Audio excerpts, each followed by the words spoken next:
आदाब नाजरीन, आप देख रहे हैं गुलिस्तान न्यूज। अभी तक का उर्दू खबरनामा लेकर मैं आपका मेजबान गौहर कुछ आपकी खिदमत में हाजिर। उर्दू खबरनामे में सबसे पहले बात करती हैं आलमी वबा की। आलमी वबा कोरोना वायरस का कहर दुनिया भर में जारी है और हर गुजरते दिन के साथ ही दुनिया भर में मुतासरीन और अमवात की तादाद में इजाफा हो रहा है और भारत में कोरोना वायरस की सूरत हाल भी बद से बदतर होती जा रही है। मुल्क में ऑक्सीजन सिलेंडर्स की कमी के बायस सूरत हाल मजीद खतरनाक हो गई है और हर आने वाला दिन कोरोना के रिकॉर्ड तोड़ रहा है। पिछले 24 घंटों के दौरान वजारत सेहत की जानिब से जारी एदाद शुमार के मुताबिक वबा से मजीद 3,23,000 से ज्यादा अफराद मुतासर हुए हैं, जबकि 2,771 अफराद हलाक हो चुके हैं, जिसके साथ ही हलाकतों की तादाद 1,97,894 तक पहुंच गई है। मुल्क में वायरस से मुतासरीन की मजमूई तादाद 1,76,36,307 हुई है, जबकि 1,45,56,209 मुतासरीन सेहतियाब हो चुके हैं, जबकि मुल्क में सरगर्म मामलात की मजमूई तादाद 28,82,204 तक है।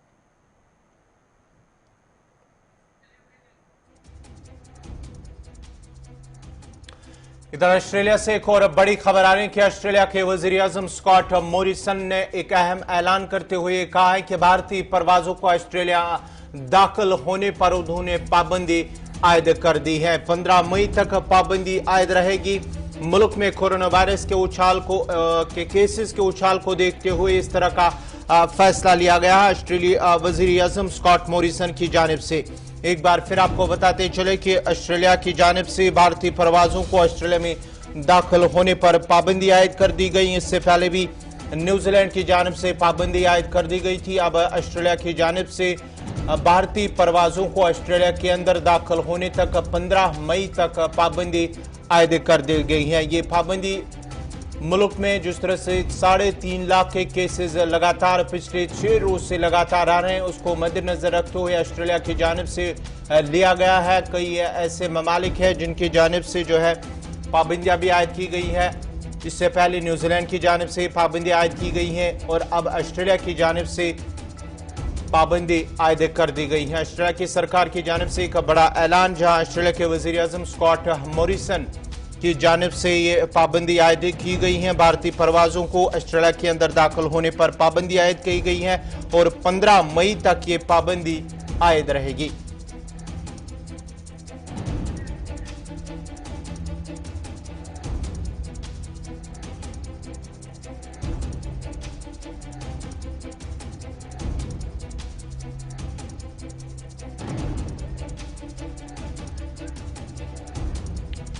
इधर आलमी इदारे सेहत के सरबराह डॉक्टर टेड्रोस ने हिंदुस्तान में कोरोना की मुहलिक दूसरी लहर और रिकॉर्ड तादाद में रिपोर्ट हो रहे नए केसेस और अमवात पर तशवीश का इजहार किया है।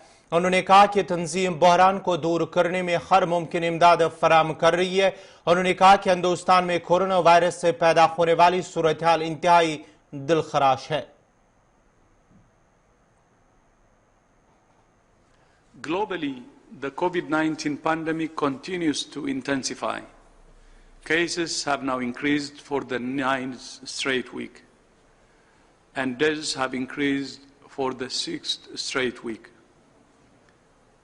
To put it in perspective, there were almost as many cases globally last week as in the first 5 months of the pandemic.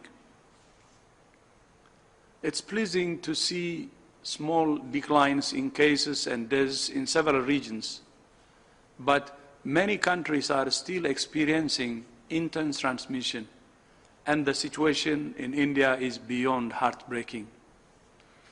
WHO is doing everything we can, providing critical equipment and supplies, including thousands of oxygen concentrators, prefabricated mobile field hospitals, and laboratory supplies. As I mentioned on Friday, WHO has redeployed more than 2,600 staff to support the response on the ground, providing support for surveillance, technical advice, and vaccination efforts. Never before has the value of vaccination been so apparent. Today marks the start of World Immunization Week, at a time when the world's attention is focused on vaccines like never before. With the theme "Vaccines Bring Us Closer," World Immunization Week shows how vaccination connects us to the people, goals, and moments that matter most, helping improve the health of everyone, everywhere, throughout life. Madras high court की जानिब से election commission को फटकार लगाए जाने के बाद election commission ने इकदाम उठाते हुए जीत के जश्न और जुलूस पर पाबंदी आयद कर दी है। इलेक्शन कमीशन की जानिब से कहा गया है कि 2 मई को 5 रियासतों के इंतखाबात के नताइज मंजर-ए-आम पर आएंगे, ताम किसी को भी SOPs की खिलाफ वर्जी करने की इजाजत नहीं होगी और जुलूस और जश्न पर मुकम्मल पाबंदी आयद रहेगी। याद रहे कि इससे कबल मद्रास हाईकोर्ट ने इलेक्शन कमीशन को एक अर्जी पर समाअत करते हुए कोरोना की दूसरी लहर के लिए सख्त तरीन सरजनिश करते हुए इसे वबा को फैलाने का जिम्मेदार करार दिया था।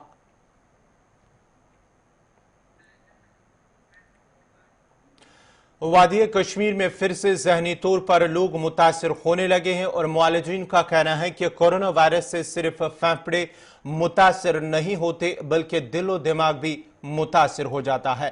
तवील लॉकडाउन का तनाव, बीमार होने का खौफ, माली मुश्किलात, रोजगार के छिन जाने का खदशा नौजवानों की जहनी सेहत को एक बार फिर मुतासिर कर रहा है।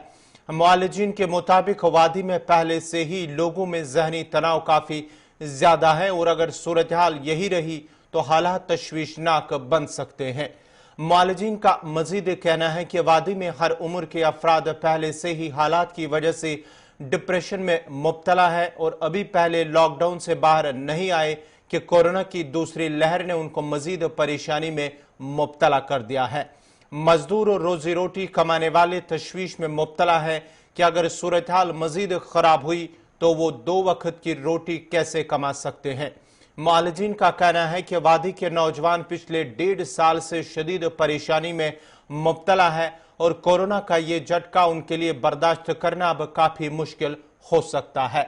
साल 2020 में कोरोना लॉकडाउन के नतीजे में कश्मीर के हजारों नौजवानों का रोजगार छिन गया था और वो घरों में मासूर होकर रह गए और ऐसे में उनके पास जिंदगी गुजारने के लिए दूसरा कोई भी चारा नहीं था।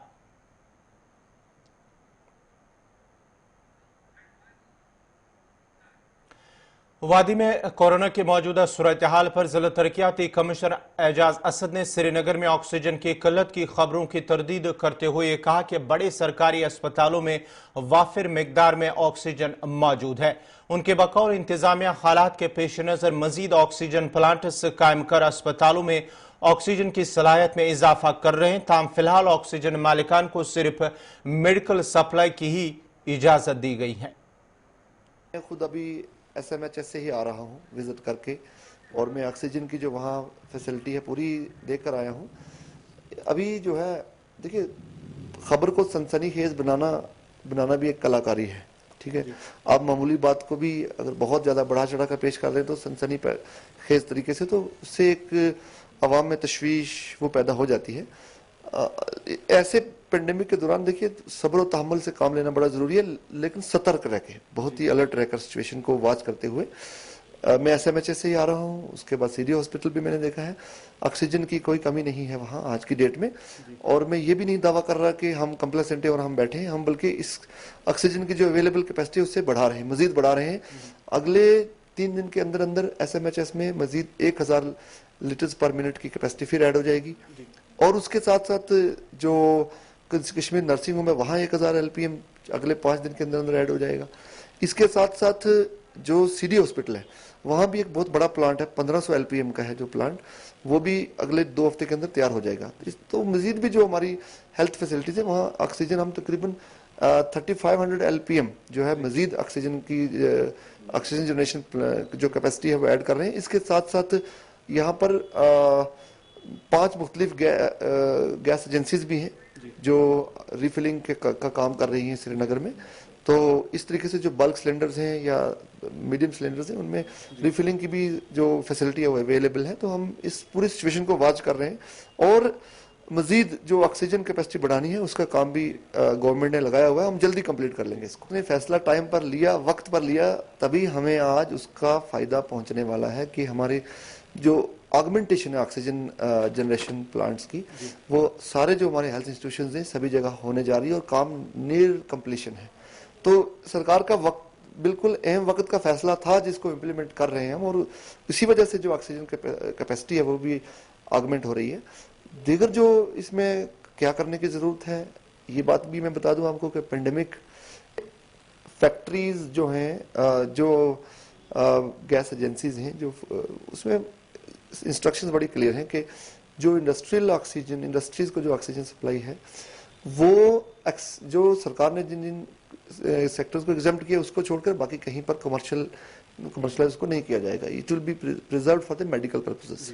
ठीक है, अगर कोई भी कोशिश भी करेगा ब्लैक मार्केटिंग करने की या हमारे नोटिस में कोई आएगा, सख्त से सख्त कार्रवाई करेंगे, हम आवाम को सफर नहीं करने देंगे। जिला अस्पताल गांधरबल में कोरोना मुतासरीन और आम मरीजों के लिए एक साथ इलाज और मुआलजे किए जाने पर खदशा जाहिर करते हुए मकामी लोगों और डॉक्टरों का कहना है कि कोविड मुतासरीन का इलाज होने से जिला अस्पताल में आम मरीजों और तीमारदारों के लिए खतरनाक साबित हो सकता है। उन्होंने कहा कि इंतजामिया को चाहे कि कोविड सेंटर को दूसरी जगह मुंतकिल किया जाए ताकि जिला में सिर्फ आम मरीजों को इलाज किया जा सके। सबसे पहली बात यह है कि डिस्ट्रिक्ट हॉस्पिटल हमारा एक वाहिद हॉस्पिटल है, सुपर स्पेशलिटी हॉस्पिटल है पूरे डिस्ट्रिक्ट गांधरबल के लिए। और अब गांधरबल की पॉपुलेशन हम बार बार बात करते आ रहे हैं, गांधरबल की पॉपुलेशन जहां तक 3 लाख है और 3 लाख लोगों की नजरें टिकी हुई है इस हॉस्पिटल पे।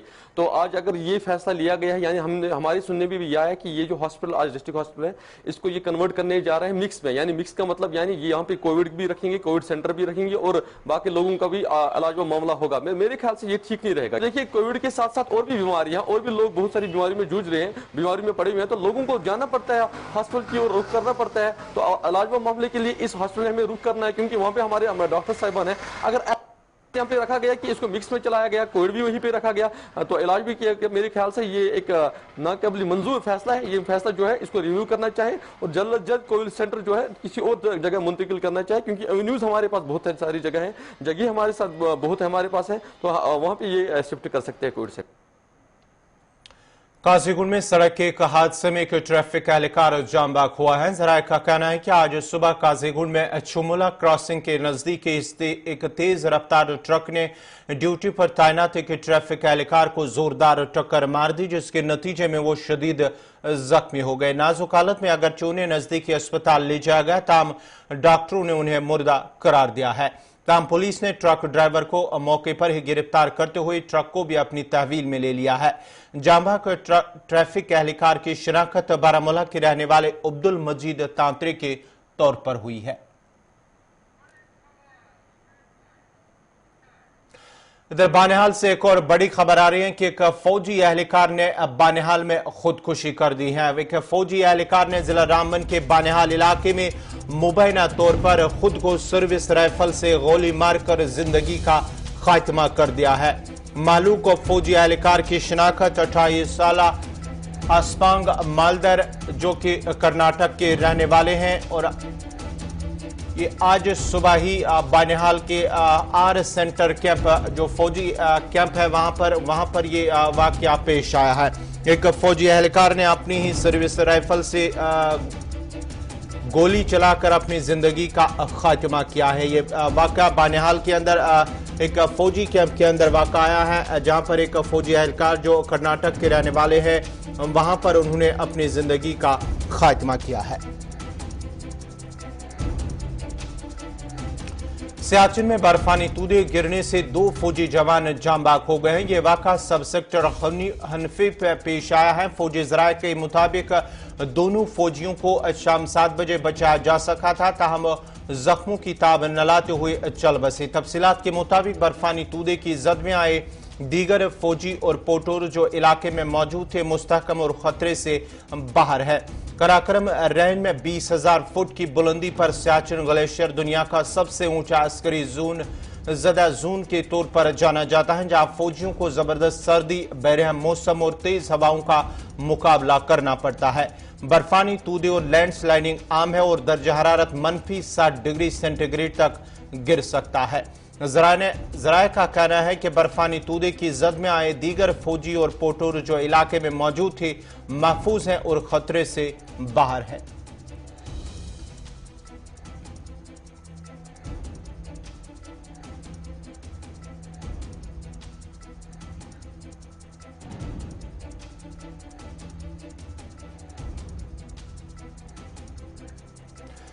ग्रीन कॉलोनी बागात शोर इलाही बाग श्रीनगर के लोगों ने शिकायत की है कि कॉलोनी में नाकारा ड्रेनेज सिस्टम को ठीक करने में इंतजामिया मुकम्मल तौर पर नाकाम हो गई है और मामूली बारिश भी अब मकीनों के लिए परेशानी का सबब बन रही है। मकामी लोगों का कहना है कि चंद रोज कबल हुई बारिशों से गली कोचे पानी से भर गए हैं और लोगों को फिर अबूर मरूर में सख्त दिक्कतों का सामना करना पड़ रहा है, लेकिन इसकी रोकथाम के लिए सरकारी तौर पर कोई बंदोबस्त नहीं किया जा रहा है। जबकि ये सूरत हाल देखने के बावजूद भी इंतजामिया खामोश तमाशाई बनी हुई है और कॉलोनी के लोगों को हालात के रहम करम पर छोड़ा गया है।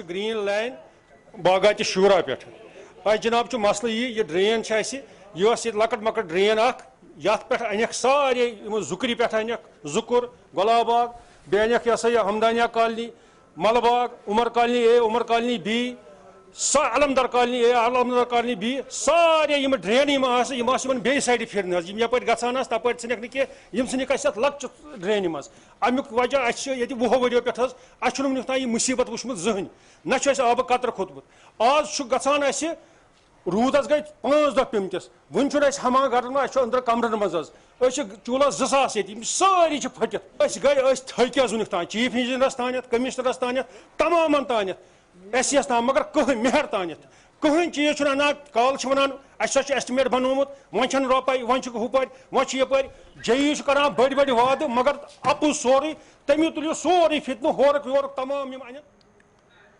मरकजी हुकूमत की जानिब से प्रधानमंत्री आवास योजना का जब ऐलान किया गया तो आदाद शुमार जारी किए गए कि कितने लोगों को मुल्क के अंदर या जम्मू कश्मीर में कितने लोगों को घर दिया जाएगा। फंड्स आए, खर्च भी हुए, लेकिन कहा सवाल इंतजामिया से सवाल उन हुक्मरानों, उन अवामी नुमाइंदों से बेबस इंतहाई गरीब और लाचार अफराद सवाल पूछ रहे हैं। हर पंचायत में बदलाव आएगा, ये नारा लेफ्टिनेंट गवर्नर इंतजामिया जम्मू कश्मीर का है, लेकिन शायद एलजी साहब ये भूल गए हैं कि सैकड़ों लोग आज भी ऐसे हैं जिन्हें सर ढकने के लिए छत तक मैसर नहीं है। राजौरी के एक गरीब खानदान की दर्द भरी कहानी आपको सुनाते हैं।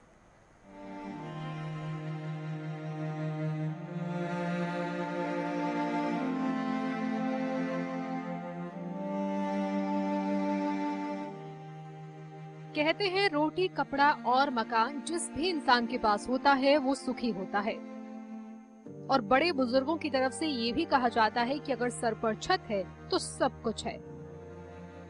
लेकिन जो तस्वीर आप अपनी टीवी स्क्रीन पर देख रहे हैं वो कई सवालों को जन्म देने वाली है, क्योंकि एक घर है जो टूटा हुआ है। हालांकि घर में कई लोग रहते हैं, मदद की गुहार भी लगा चुके हैं, लेकिन कोई मदद करने को तैयार नहीं हुआ। प्रशासन खामोश रहा। सबसे पहले आप इस घर को देखिए।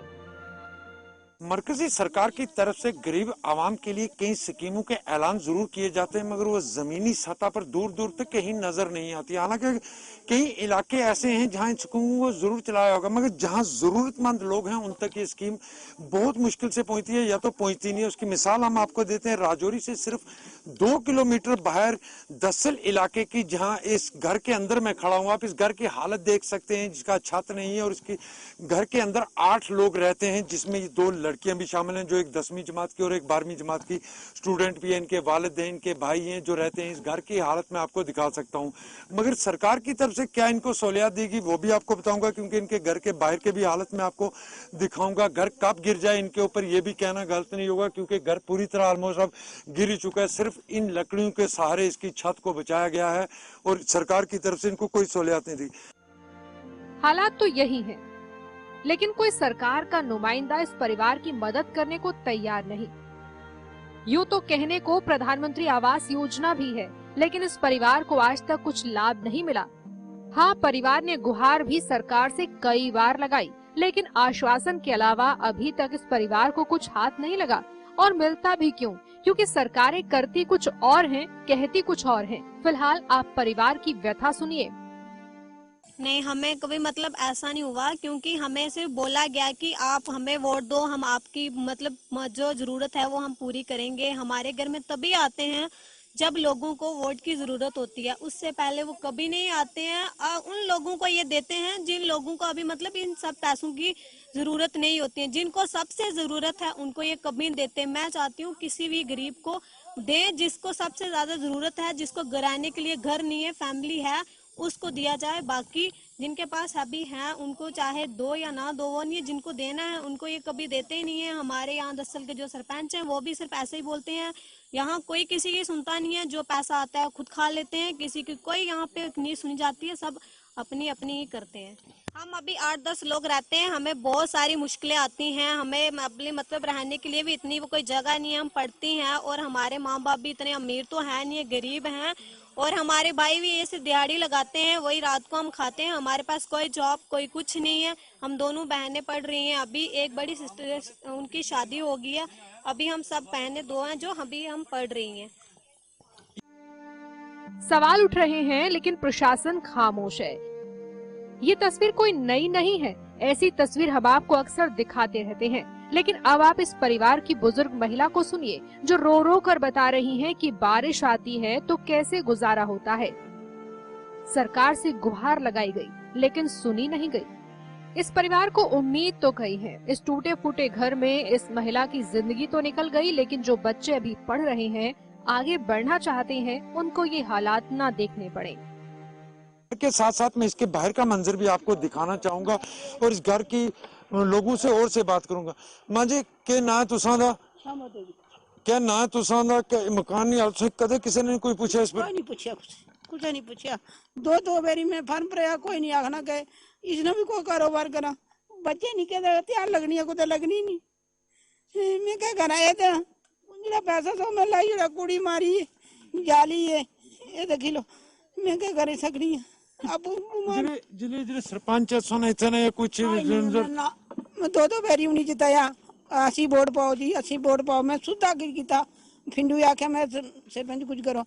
हाँ किता ना, हाँ कल परसों कुछ आए लोगों ने मिली भी किया था। मैं उसे नहीं उसे ही बैठी। हाँ जी, कितने लोग रहने हैं तो मकान? ये तो लड़की ने बताया ना, देखो कहने 8 बंदे रहने हैं पीछे, ऊपर निकी जी रसोई है। मैं क्या करा, जिस मकान की छत भी टटी नहीं है, बारिश क्या करने ये तरपाल सटी गुजारा करने हैं। क्या करा, बच्चे नहीं कहते ये त्यार लाने टाइम पास करने। आपको याद होगा उपराज्यपाल साहब ने हाल ही में बजट पेश करते हुए कहा था कि जम्मू कश्मीर में हर घर का सपना पूरा होगा, पक्के मकान होंगे। लेकिन वादा था साहब, वादा तो वादा ही रहा। हकीकत में बदल जाता तो शायद ये तस्वीर भी बदल जाती, जो नहीं बदली है। और जब ऐसी तस्वीरें आंखों के सामने आती हैं तो मजबूर करती हैं प्रशासन पर सवाल उठाने को। सरकार की आंखें बंद हैं और ये तस्वीर उन्हें दिखाई नहीं देती, क्योंकि वादा फिर करना है। नेता साहब अगर काम करवा देंगे तो वोट किस मुद्दे पर मांग सकेंगे, और सालों से यही होता आया है। गुलिस्तान न्यूज के लिए ब्यूरो रिपोर्ट। इसी के साथ ही अभी तक का उर्दू खबरनामा इख्तिताम पजीर हुआ चाहता है। अपने मेजबान गौहर कुछे को इजाजत दीजिए। अल्लाह हाफिज।